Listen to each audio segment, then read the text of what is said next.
Good morning. Good morning. May it please the court, Judge Wells, Judge Rothenberg, Judge Lagoa. My name is Juan Berrio. I represent the appellants in this case, and that's Luis Felipe Ospina and Garrido and Hijos Corporation. Counsel, would you like to reserve some time for rebuttal? I would, Your Honor. If you could give me 2 minutes, I'd appreciate it. On April 21st, 2010, this court decided the Carbajal case. And the Carbajal case is very important in this. Well, I'm not so sure it is, actually. I mean, Carbajal was a failure to report case. When you come into the United States, lying about the amount of money that you're carrying with you. And that's what Carbajal was all about.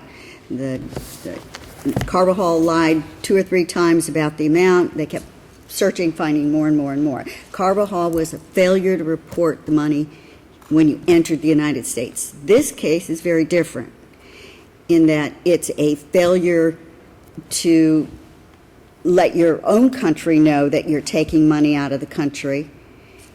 Because when Ospina arrived here, Ospina admitted that he was carrying in excess of $10,000. When asked how much he was carrying, he told the truth and said exactly how much he was carrying. So he didn't lie in his forms to the United States government.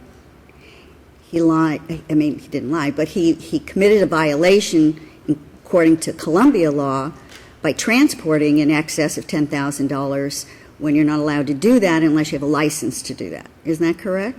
Well, Your Honor, those are allegations that were made. There wasn't any... Was there any evidence that he lied to the authorities when he entered the United States about the money he was carrying? To the United States? No. Yes. No, there wasn't any evidence that he And lied. is there any evidence that he was intending, because we know he didn't get so far as to actually use the money for anything, but was there any evidence that he intended to use this money for anything other than to purchase cell phones and cell phone equipment? No evidence whatsoever. And that's not illegal, correct? No, it's not illegal, and that's what Judge Caballero alluded to. She said he declared since the moment he entered the United States that he was coming to the United States to purchase cell phones. And he declared it, and that's a legitimate purpose. So didn't the trial court get it right by saying that it appears that you were prosecuting this forfeiture based upon a violation of Colombian law? Yes. As opposed to any violation of any U.S. law? Exactly the point, Your Honor. Well, how can you do that? Judge Caballero. How can you prosecute a forfeiture proceeding based upon a violation in some other country? I don't think you can, and I think that's why Judge Caballero ruled in our favor, in favor of the appellants, and said, look, and that's a jurisdictional issue. But Well, here's the follow-up to Judge Rothenberg's question, if I may.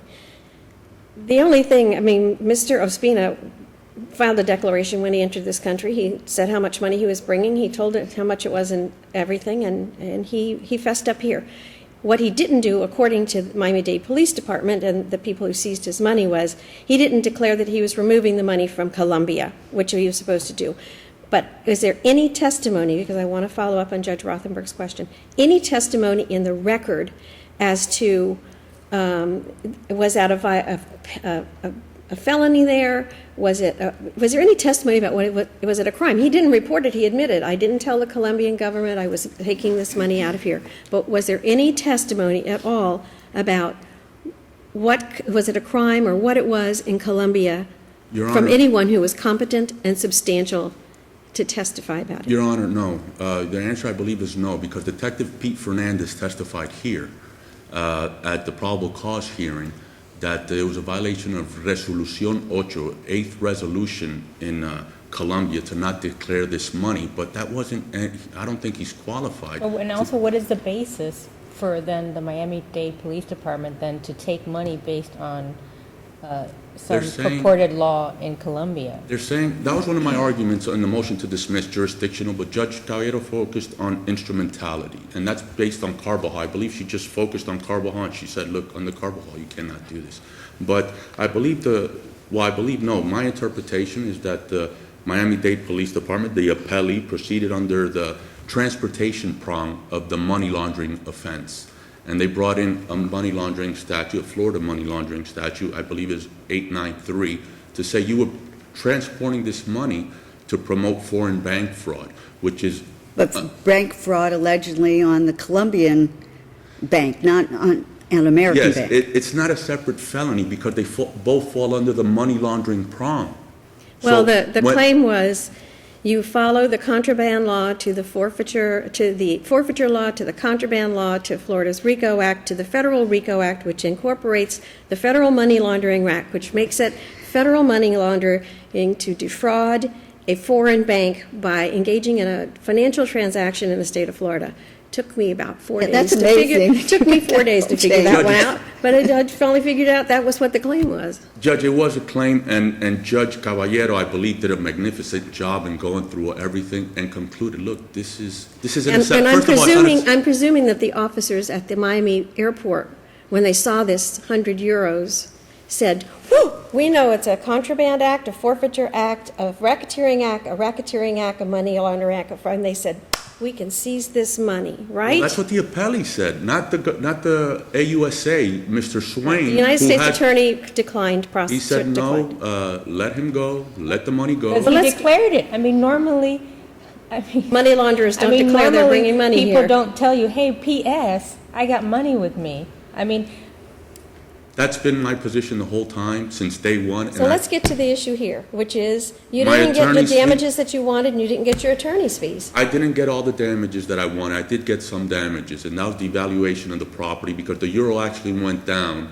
between the day it was seized, January 25th, and the date it was returned, October 24th. But it didn't go down $10,000. No, it didn't. It went down $1,480, and the judge, Arzola, granted it that damages. He also granted interest pursuant to Gay v. Berry, saying, well, normally people don't stick this money underneath their So let's mattress. talk about fees. Why are you entitled I'm to here your for fees because I believe the government, the appellee, based on Carbajal and the jurisdictional issues that I raised about, they didn't even allege that this was a felony in Colombia. This could have very well just been. I don't see this, again, I don't see this as a Carbajal issue, but my concern, and I'll be asking the appellee about this issue, is that clearly, when they first see this gentleman come into the country with $100,000 and the manner in which he's carrying it, in that he doesn't have any receipts for the money, it's not bound by anything from a bank, it's in 500-pound or euro notes, which is, there's no legitimate purpose for that type of currency. I understand that that's going to send up some red flags and make law enforcement suspicious about this money.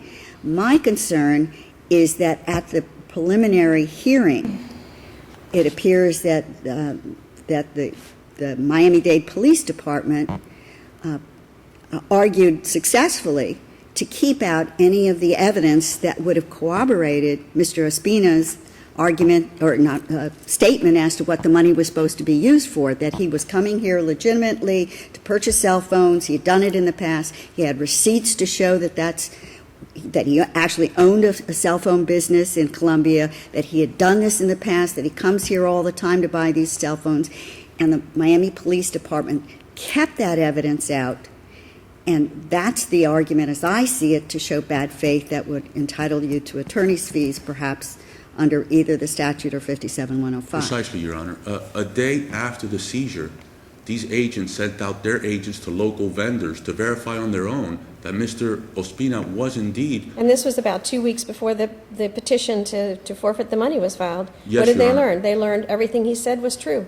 Yes, Your They Honor. knew that weeks before they filed the petition to forfeit this money. That's my position, Your Honor, and it's true, because the next day, 2 days after the seizure, on January 27th, I communicated with the appellee, and I said, look, I have all the documentation. This gentleman's business has been shut down. Please give me a meeting so I could show you the bank records showing that he withdrew the money, which Judge Caballero subsequently found. But they even had that evidence without you giving it to them before the hearing and objected when you attempted to introduce it, right? Not the banking documents, Your Honor. They had the evidence about the local vendors, where they said, look, these are our invoices for Mr. Ospina. But you had the proof that the money had come from his bank accounts, a legitimate source. That's what I in wanted to Colombia, and they wouldn't let that in. They would not let that in. They objected to it and said, look, this isn't relevant now.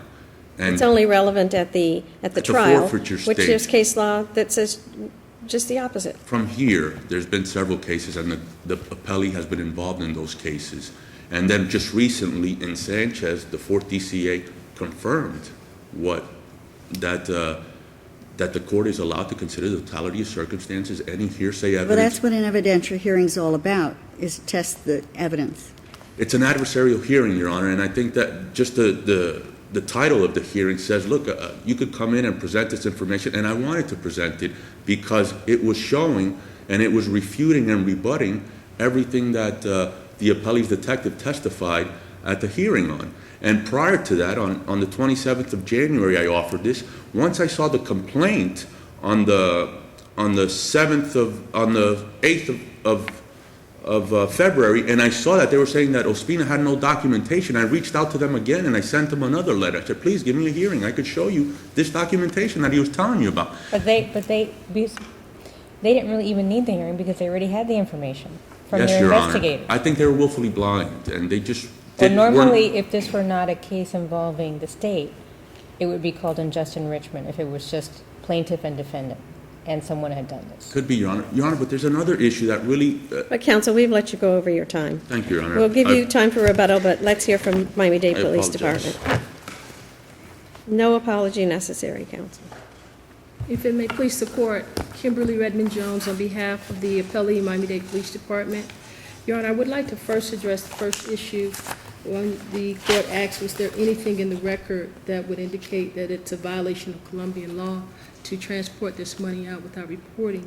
In the record on the- Officer Fernandez said, Yes. Officer Fernandez, who happened to know everything about foreign Colombian law that possibly a cop could possibly know, Yes. said, oh, yeah, that's a violation of Colombian law. But basically, you got to question whether, he's an Aventura police officer who used to be at the airport who did this. I mean, okay, so you didn't report the money when you left Colombia. But he should have known by the moment he arrived there that 2 investigators had already checked out Mr. Ospina's story about what he was here to buy, that he'd bought from these 2 entities many times before with cash, and had already sent someone from Homeland Security to his place in Colombia to confirm it was legitimate, ongoing business. Your Honor, I would respectfully disagree with that chronology of the facts. I don't know how At you the can time- disagree with you, but it's in the record. At the time that the money was seized, Well, we're talking about the evidentiary hearing, the first hearing. Oh, the But the APH. moment with the seizure, here comes a man with a lot of cash. It is in envelopes which says Cambio on it, in 500, which is where he said he got it from, a Cambio, 5 envelopes with Cambio on them, in 500 euro notes. Okay, 500 euro notes are not illegal anywhere, but that's money that's drug trade money. So it upped their radar, they seized the money. But now it was a lot of time before this forfeiture petition was filed and this hearing was held. And by the time that happened, the lawyer at Miami-Dade Police Department knew, or that lawyer should have known, that their investigators had gone out and had checked out Mr. Ospino's story, and it checked out completely. now the So we're here on a 57-105, bad faith attorney's fee issue. And the issue on that, Your Honor, is that the appellee asserted that we did not direct those officers to go to Colombia. In But who fact, cares? so It doesn't what? matter how you get the information. It's the fact that you have the information and you preclude, his lawyer from introducing exculpatory evidence at a hearing in which the trial court is making a determination of probable cause to seize the money. I mean, isn't that bad faith to say, Judge, we only want you to hear the bad facts, but we don't want you to hear any of the good facts? Judge, at the APH, I do believe that on cross-examination, that information came out about the fact that officers allegedly went over to Colombia. Some of it came out, but the documents about where the money came from, the argument made by your attorney there was, oh, no, you rely on the complaint and you rely on this. You get that other testimony at the trial. That doesn't come in. Well, that's not what an adversarial proceeding is under this statute. Everybody gets to put in, his testimony too. But also, it's the height of bad faith when you you have a client and your client has information that is exculpatory. How can you justify holding and taking someone's money when they have legitimate business purpose for having that money? Maybe it was suspicious when it came in, but he declared it. I mean, at some point, you just cannot be an ostrich and hide your head in the sand. I understand what the court's saying. However, those documents, I believe, that were sought to be introduced at the APH were untranslated documents that, we didn't know what they were. They were bank at the time. statements. Numbers are numbers in Spanish and in English. A 2 is a 2 in both languages. So that argument was made, and frankly, counsel, it's not available. The bank's name, they're in the record. I don't speak a word of Spanish, but I could look at the numbers. Not too difficult. So, And they easily could have been translated if, counsel for Miami-Dade Police Department had agreed to meet with Mr. Ospina's lawyer so that he could hand over all these documents weeks before the hearing. So the basis of this alleged bad faith is the fact that we objected. The court could It was have. the fact that you knew that there was evidence out there that would support his story as to where this money came from, to show that it was legitimate business, legitimate money, and that, all the attempts to give you that information, to introduce it at the hearing, were met with a stone wall. Well, here's my argument to that, Your Honor. At a subsequent hearing before the court. but that's not how this works, counsel. This works this way. Somebody, the Miami-Dade Police Department, took someone else's property. They had a suspicion at the airport, and this statute allows someone to take somebody else's property. Wow, there's a big constitutional problem with that one right up front, and that's why these hearings take place quickly, and that's why there's an preliminary evidentiary hearing and so on, because somebody has taken somebody else's money, okay? And boy, Miami-Dade Police Department wanted to keep this $129,000 really badly because they fought tooth and nail to keep it after they learned that everything the man had told them was true. When that petition was filed, the lawyer who filed that document either knew or should have known that what Mr. Ospina said was true because it had been investigated weeks before by the Miami-Dade Police Department and Homeland Security, and they knew it. So the issue is, on attorney's fees, was there bad faith here? No, Your Honor, because I understand where the court is wanting to stay with the APH, but let me just say this. At a subsequent hearing before Judge Arzola, those same documents, these documents that the court would have relied on at the APH. But here we are, counsel, the court is speaking. Yes, Your Honor. Okay. But here we are, and you're still taking the position that you were entitled to the money and that you don't have to pay him fees. So, I have a problem with it because normally, when we hold people accountable for 57105, and not even in a situation involving the taking of property, but making an allegation and a complaint that turns out not to be factually correct, and they still proceed with that complaint, and they insist on bringing and continuing the litigation, and we've said that constitutes 57105 when you know that there is no basis in law or in fact for the position that you are taking. This is a situation where your client, has actually taken physical property of someone that they have a legitimate reason to have. And you are still arguing here that you were entitled to do that. Your Honor, only thing I can say is that when our expert witness finally had an opportunity to go over the documents and was cross-examined That was at the attorney's fee damage hearing. Summary judgment had already been entered against your client. There wasn't any liability issue at that point. At that point, that was water, that was done. We're talking about the amount of damages here. Because I don't recall, and I read all your transcripts, any expert testimony at the preliminary hearing. Of course, the second one was the summary judgment hearing. Right. So, I don't know what the expert could have added at this point that would have assisted in any manner at the beginning. Well, at the APH, the standard is very low. We relied upon the officer's testimony and the verified complaint. at the forfeiture stage, had it been allowed to go to trial, the expert witness would have been able to testify once the documents were properly introduced, that these funds, that the documents did not show that these funds derived solely from this business, nor was there any documentation to show that there were any damages related to the monies being seized. Counsel, because- we've let you go over your time, but let me just interrupt you for one thing.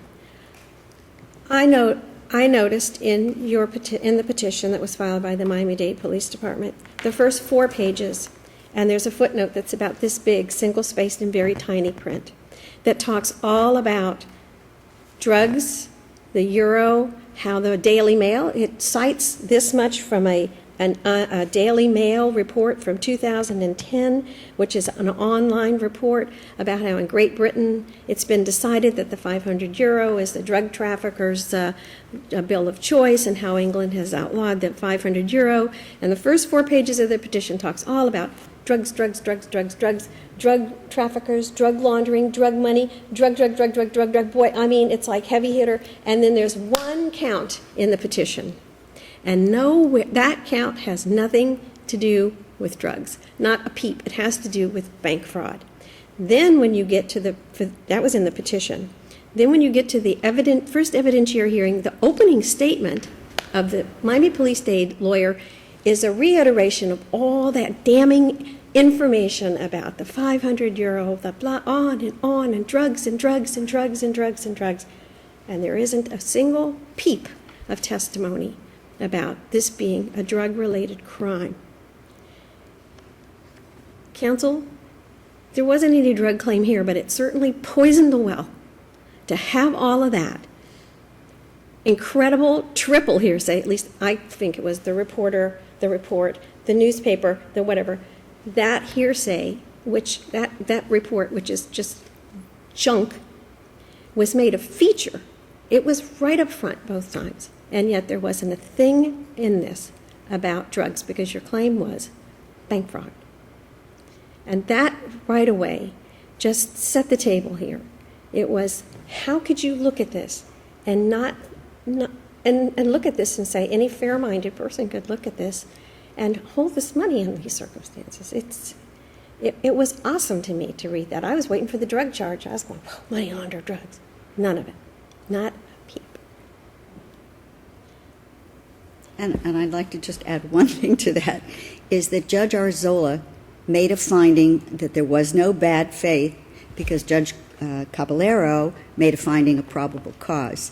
But when Judge Caballero made the finding of probable cause, she was precluded from looking at all of the evidence.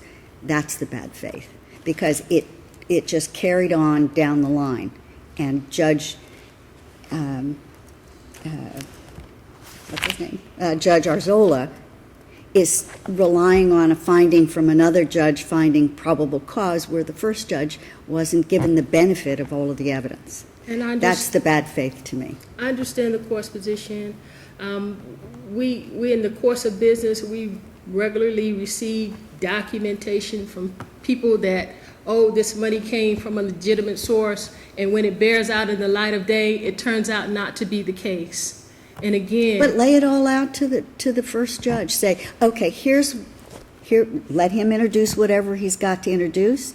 You introduce whatever you've got to introduce, and you let the judge make an informed decision. Maybe the judge would say, at this point, I'm not going to find probable cause. I'm going to let him keep his money, but that doesn't preclude you from still going forward with a forfeiture proceeding. It just means that he gets to have the benefit of his money during these proceedings. And in this case, the evidence was that he lost his business, one of his businesses, because he couldn't make the payments, because he didn't have the product. He didn't have the use of his $125,000. So that's the penalty. In forfeiture proceedings, that's the penalty for actually seizing and holding on to somebody else's property improperly. If it's later found that he had the rightful use of it, he has the right to come back and get attorney's fees. That's the punishment for for holding on to something for which there's evidence that would support that it was legitimate. I mean, you have to make that choice you can go forward with your forfeiture proceeding, but when you make the choice of whether you're going to hold on to that money and seize it and then hold on to it, pending the forfeiture trial, you have to look at all of the evidence before you make a determination that you want to hold on to it. Well, we released it 12 days after the judge found summary judgment. We did not hold on to it. You held it 7 months. You had his money for 7 months, correct? 7 months is a long time for a small business, and he lost business because this person lives in Colombia, had to come back and forth here. You know, it was someone who'd been doing this. Before the petition was filed, it was known that he had come to this country multiple times, multiple times with cash, and bought cell phones here, and declared the money like he did this time, all without any problem at all. He just happened to come through this time with the wrong group of people at the airport, and they grabbed his money, and it cost him. Thank you, counsel. We've let you go way over your time. A wise man does not speak when he does not need to. Thank you very much. Thank you both. Thank you for your Thank time, you. Your Honor.